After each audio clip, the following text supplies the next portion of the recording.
Hi, this is Dr. Linda Mintle. Hey, thanks for listening to the podcast of the Dr. Linda Mintle Show. Our website is filled with more encouraging interviews, all accessible at myfaithradio.com. Doing life together, reaching out with hope, encouraging one another, each step along the road. You and I can make everything a little better, doing life together. Well, hi, everyone, and welcome to the Dr. Linda Mintle Show. I'm your host, Dr. Linda Mintle, the relationship doctor, and I'm here every weekend. And we're here together with my husband, Yay. the other Dr. Mintle. That's me. Right, we both have the same last name. Amazingly. How'd that happen? I know, I married into it, right? You know how hard it's been to be in the field I'm in and be called Dr. Mintle? Kids tease me, and I go, "That's nothing. My wife's the shrink. You should try it on her." They always say Dr. Mental, of course. Mental. All the teenagers like Instead to of say that to mental. me. Yeah, it's kind of fun, though. I got it. Well, I have a question for you, Dr. okay. Mental. Okay. Have you ever walked away from a conversation with someone and you think, wow, that person didn't read the room? You know, we say read the room all the time, but I guess we mean pick up cues and figure out what's going on. Many times, Norm. that is because what we're going to talk about here is emotional intelligence. So a lot of times people can have other types of intelligence, like aptitude, IQ type of intelligence. But what we're talking about is when you can read the room, when you can pick up the cues, when you're in a relationship and you're tuned into what's going on, feeling wise and connecting with other people. It's a whole nother ballgame, and that's emotional intelligence. And that really involves the ability to really understand yourself and then understand the perspective of other people. And then because of that, you kind of pick up the idea of responding to your own needs, but then also understanding how you're going to respond to other people. That kind of intelligence really leads to trust. It leads to connection with other people. It's a great skill to have in life. It's a great skill for people in one-on-one situations, and I teach it in leadership, that leaders really need to be tuned into these kinds of concerns. Well, one of the reasons you and I are talking about this is we've both been certified by a group called 6 Seconds. It's a group that certifies EQ practitioners. So we were trained to be more emotionally intelligent. You clearly passed better than I did. I loved that training that we went through. Now, I had a better experience because I went to a different group than you did. You did. But it was so eye-opening the way that they were teaching us to be tuned into ourselves and then to other people. And so this is a skill you can learn and get better at. That's true. And that's still my lifelong hope, because when I got there, I think I scored like at the bottom of the whole Did you really? Yeah. You got better, though, as the training went on, right? and it was kind of like, do you want to get better? I go, yeah, I'm not so sure. I'm here, right? You went through the training. So here's some of the things that you think about when you're thinking about your emotional intelligence. It really boils down to 3 basic skills. Okay. So the first one is that emotional awareness. So can I identify my own emotions and the emotions of other people? Just be aware of them. Yeah. So as we're talking, can I tell right now if you're happy or you're joyful? What am I feeling inside? That awareness is really important. Okay. And then the second one is the ability then to take those emotions and then apply them to tasks like thinking and problem solving and being able to use our emotions in a really good way. Okay. And then third, which relates to what I just said, is managing those emotions. So being able to regulate your emotional state. And, we see a lot of problems with this in our culture where people are just not regulated. They're out of control with their emotions, or they're really keeping their emotions deep inside and not talking about how they feel. When it comes to our relationships, having good EQ, or EI is another way to say emotional intelligence, it's just super important in every aspect. I think if you're going to form really good interpersonal relationships and you're going to be a good, what we call fit, and that's in your area of leadership, right? For any kind of group situation, people with higher emotional intelligence are going to be much better in stress and dealing with people, and they're going to be less likely to suffer from things like depression and anxiety. So one of the things in training doctors is I want them to have good emotional Of intelligence, course. right? Yes. Be able to read their patient, be able to understand what they're feeling, empathize with their feelings, and then help, manage your own feeling, but then help your patients manage those feelings as well. It's not unlike a public speaker who needs to read the room. Yeah. And see if people are paying attention or laughing or crying. Or a comic. Right. Right. I bet they're really high. It'd be really interesting to read up on that, but I bet comedians are really high in that because they're so tuned into what's going on in the room when they're talking. Everything about them and their presentation is emotional, right? Yeah, that would be a good study. Okay, let's talk about some of the effects that building this type of intelligence can bring. So if you're emotionally intelligent, you're going to do way better at work or school. Because you're going to be able to figure out all the complexities of an organization and be able to lead and motivate others. In fact, when it comes to sort of trying to assess job candidates, many companies now view this skill, having a good EQ or emotional intelligence. So when we say EQ, it's like IQ, but it's just the emotional part of that. A lot of companies are looking for people that not only have technical abilities, but have this skill as well. Well, it's one of those soft skills that they say. Yeah. And they want to know how you're dealing with it. What about in physical health areas? Well, we know that your emotions are tied to your health. We've done so many shows where we talk about the effects of stress, the effects of, being worried all the time. And so uncontrolled stress can raise blood pressure. It can suppress the immune system. It can increase your risk of heart attack and stroke. It can contribute to infertility, speed up the aging process. I mean, the whole issue here is learning how to manage your stress and have things regulated in your life. What about your mental health? That was physical. What about mental health? Yeah, well, without good emotional intelligence, you're going to have some anxiety, maybe some depression.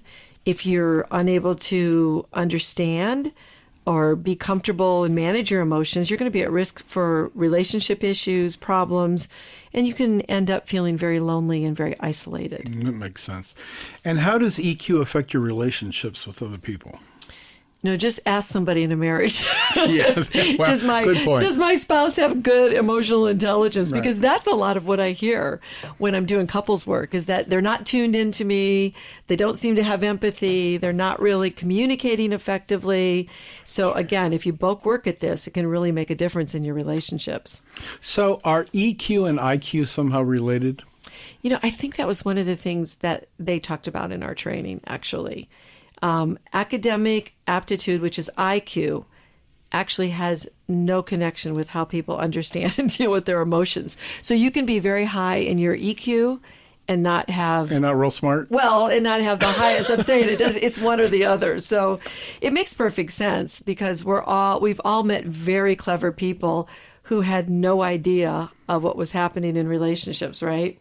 Right. And some people have really high IQs then and low emotional intelligence and vice versa. So, yeah, they're not exactly related. If you have both, it's great. Okay, but when we trained in EQ, we learned what kinds of things make someone emotionally intelligent. Let's talk about that. Okay, so one of the things that we learned was that people with high EQ master their emotions because they understand them. Mm-hmm. And they use an extensive vocabulary of feelings, such as things like, not just saying I feel bad, I feel good, but really a little bit more nuanced. Like I'm annoyed, I'm frustrated, I feel irritable right now, I'm kind of anxious. So the more specific your word choice, the better insight you have into exactly how you feel and maybe what caused it and what you should do about it. Wow. Okay, so here's some good news. EI can be taught, right. And by taught, it can also be learned. Right. According to Inc.com, there are multiple signs of EQ, emotional intelligence. So let's go over some of those so we can recognize the end goal and then check ourselves and see if I've improved any since the tests. So one of the big ones is, are you curious about people you don't know? I mean, when you go up to people, do you ask them questions? Do you get to know them? Do you show some empathy for them? And you're interested in learning about people. That's so important, especially in new situations. It really is. If you're not curious, that means you don't really care, in my mind. Well, you could attribute that motive to it. Some people may be very shy and introverted and not want to ask, True. But it is good to go up and ask people questions. What about knowing your own strengths and weaknesses? An emotionally intelligent person learns to identify both of those and then try to figure out how to work on and use those strengths. I like that. I think if you have high EQ, you know how to pay attention in different situations. Yeah, you have to be able to be there present with somebody. We all don't like it when we're sitting talking to somebody and they're on their phone or they look distracted. They're not looking at you. I had somebody tell me the other day that she was having a conversation with another physician and he was looking over her shoulder the whole time like he was watching what was going on around her. She said, I felt completely disrespected. That's bad EQ. When people do that to me or they get on their phone or something, I just stop and get quiet. I know. I've given that example to our students. I said, really do. He just waits for them. You know what? Here's another one. High EQ people, when they're upset themselves, they know why.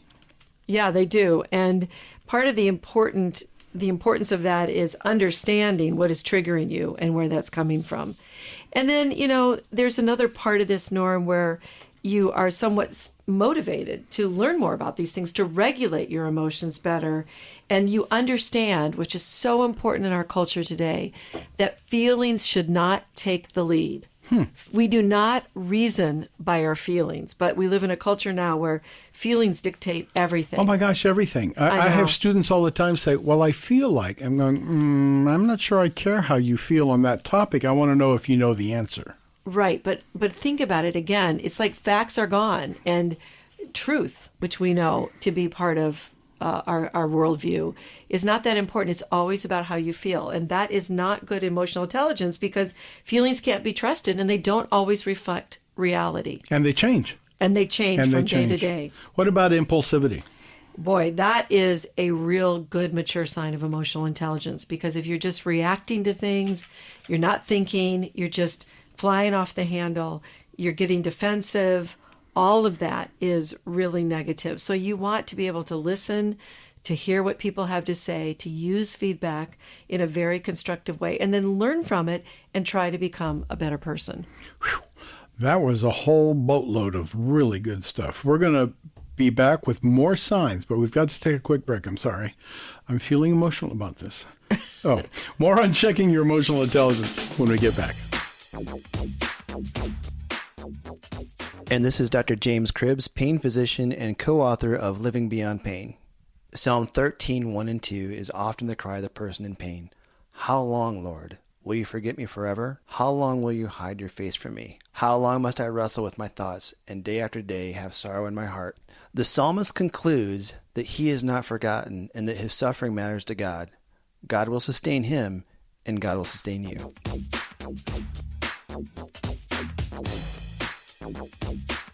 Raising Healthy Kids in an Unhealthy World. Available on Dr. Linda's website, drlindamintle.com, and available online where books are sold. Welcome back to the Dr. Linda Mintle Show. Our topic today is one that applies to all of us, checking our EQ, our emotional intelligence.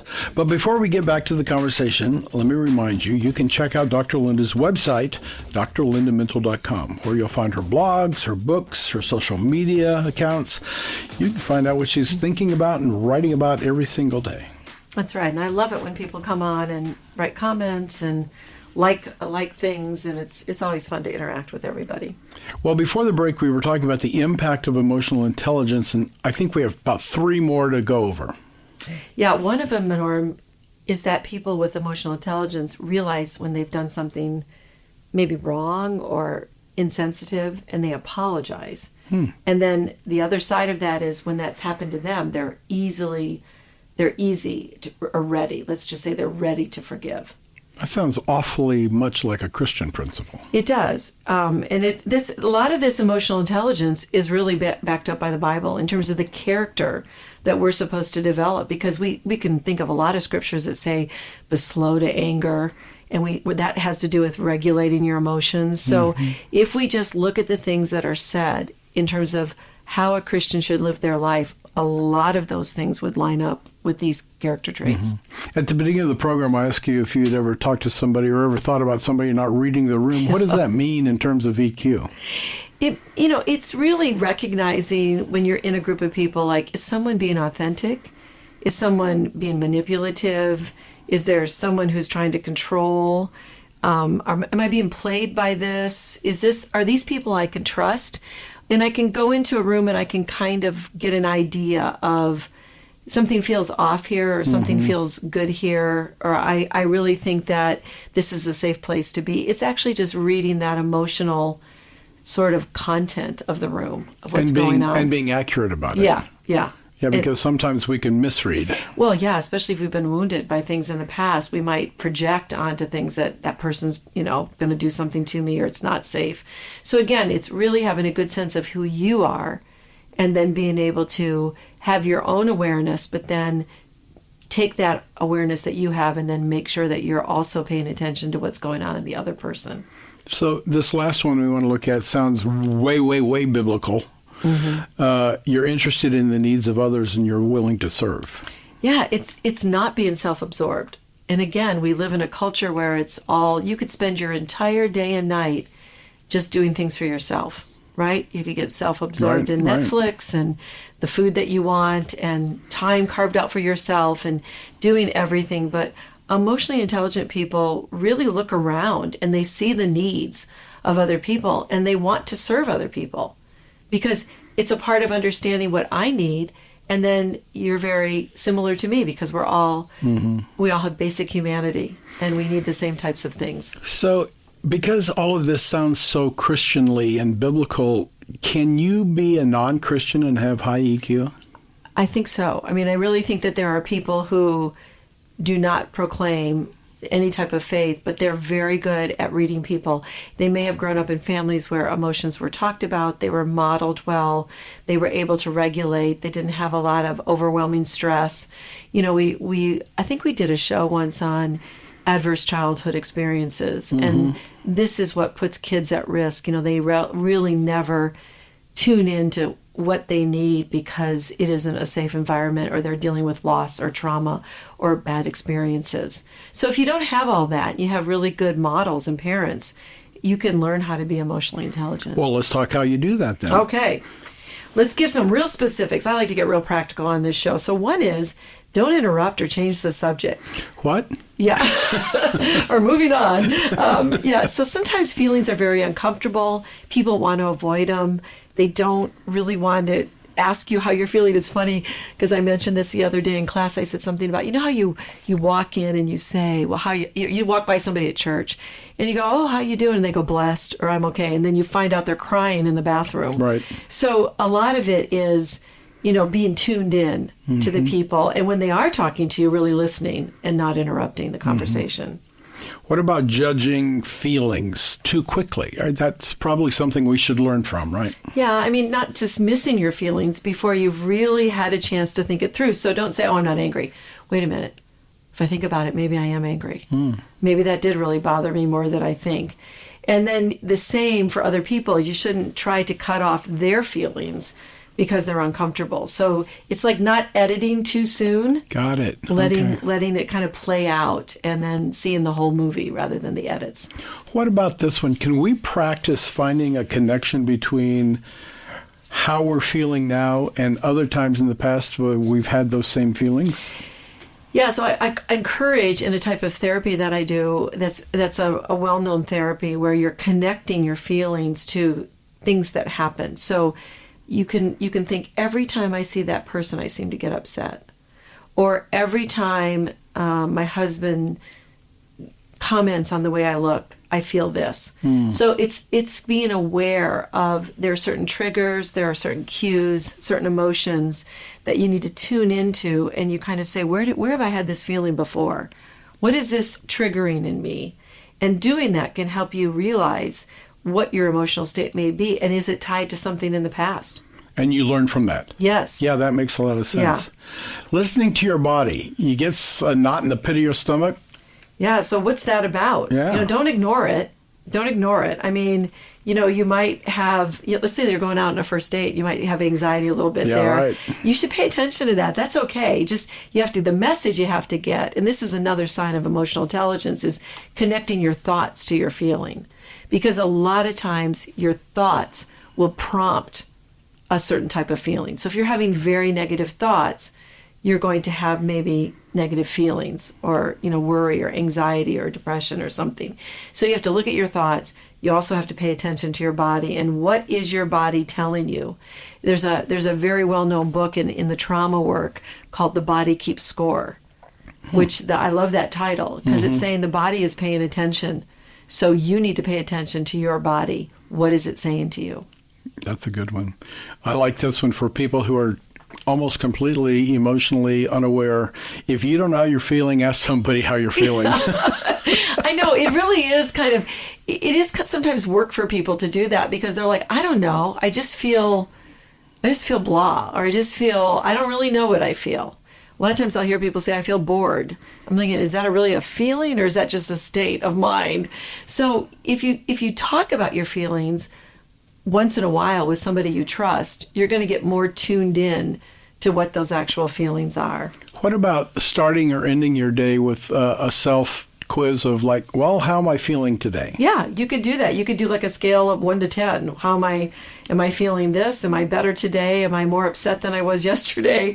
Or am I calming down? So I think that's a good thing, as is for some people, writing down their thoughts and feelings. That journaling idea? Yeah, for some people that works really, really well. Mm-hmm. Sometimes we don't know when enough is enough, right? Yeah, and that's one of the real, I think, keys of emotional intelligence is that you have to learn to know when to say, okay, I've spent enough time on this emotion. I need to move on. I need to regulate it and move on. Mm-hmm. That's an important skill. Mm-hmm. It seems to me like if we want to live godly lives, Christ-like lives, we need to pay attention to God's perspective on emotions. He invented them after all, right? You know what? He is 3 in 1. He's an emotional being. I heard somebody once say that God the Father got angry in the Old Testament. Yeah. God the Son weeps. So Jesus was weeping, and God, the Holy Spirit, grieves. Wow. So the Trinity emotes is what the person was saying. Isn't that interesting?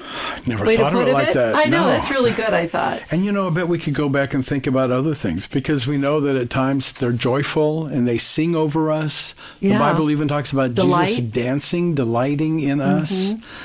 Wow. So when we look at things like being self-aware, I think the good news here is that the Bible really backs up these ideas. So when we're aware of ourselves, the psalmist said, examine your heart, think about it, but then also be aware of God and his presence and the reverence that we need to have for God. So that awareness of the presence of God is a biblical idea. I like that. Then there's the great EQ trait of self-regulation, and the Bible talks a lot about the wise person is self-controlled. Yeah. It's a fruit of the Spirit. He doesn't give vent to his anger, the Christian who's in self-control, or act emotionally out of control. That's very biblical. And then when we look at empathy, which is really one of the key features of emotional intelligence, we can see over in the Bible where we are encouraged to look at the needs of the poor, look at people who are struggling, help the brokenhearted, be there for other people, and use your abilities to be able to help people and, learn how to trust the right people and get people motivated and get those social skills going where you can actually do things together and make a difference in people's lives. Mm-hmm. And I love, too, that the Bible's full of good thoughts about being motivated, that there's so many promises of God that we can believe in and trust. So if we just take a little bit of time in our day, and you and I do it in the morning with a devotional. We're reading from Oswald Chambers right now, My Utmost for His Highest. And it's just a small reading, and then we sit down and we talk about that. We say, what does that mean? And what is God trying to say to us? And then what I like about it, it's a little like, it's not, I don't know if you call it a study Bible, but it's a study devotional. But it says, what is the biblical truth? And then how do I apply that truth to me?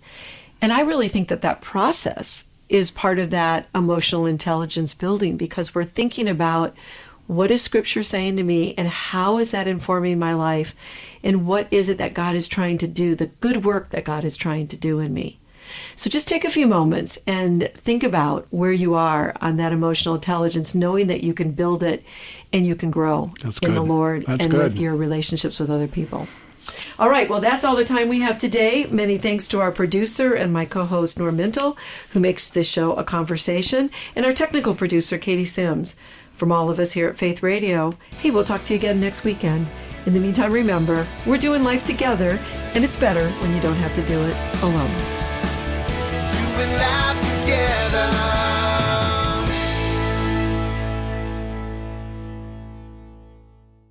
Well, thanks for listening to this conversation from the Dr. Linda Mintle Show. These podcasts are available because of listener support. You can make a gift now at myfaithradio.com.